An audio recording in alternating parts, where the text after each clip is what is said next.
Hola a todos, ¿qué tal? Yo soy Santiago Cáceres y estoy formando parte de un proyecto de Erasmus Plus de la Unión Europea. Estamos trabajando en un proyecto sobre la inclusión de jóvenes con discapacidades menores, como puede ser problemas en la vista o ciegos. Les voy a explicar para que tengan una idea de qué manera podemos ayudarlos a través del deporte, particularmente a través de un juego que es el Tate-Ti o Tic-Tac-Toe Shuttle, que es la especialidad que vamos a tratar.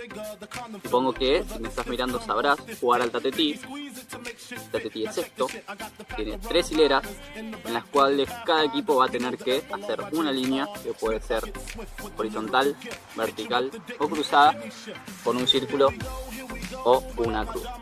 Pensado de esta manera, es bastante fácil, ¿no? Como la vida de cualquier persona que no tiene ningún tipo de problema. Pero el impedimento que le agregamos a esto es la venda.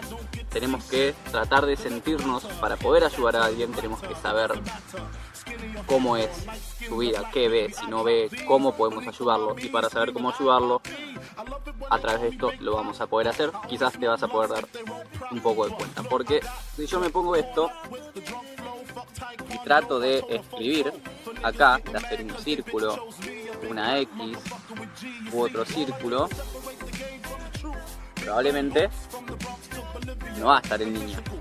No, para nada. Entonces el juego consiste en lo siguiente. Básicamente hay 2 equipos, 6 personas por equipo más o menos, los cuales todos van con una venda en los ojos y 2 personas van a ayudar a guiarlos, uno por cada equipo. Para guiarlos, por supuesto, hay que tener paciencia, porque la persona que tiene la venda en la cara no sabe qué está pasando a su alrededor. Primero habría que hacer un reconocimiento de campo, mostrarle dónde va la X, dónde va el 0, como para que pueda estar en tiempo y espacio, y luego comienza el juego. ¿Cómo hay que guiar a la gente que tiene la venda? Con calma, porque si yo tengo una venda, no sé qué está pasando, y vos me apurás, me decís, me forzás a que yo haga algo, probablemente me va a salir mal. El juego entonces termina cuando un equipo logra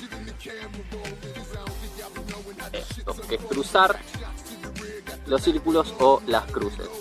Es importante el guía, es importante la calma, es importante divertirse para poder aprender y saber cómo ayudar a la gente que no puede ver o que tiene algún impedimento. Espero que te haya gustado, espero que lo hayas entendido. Un beso y hasta luego.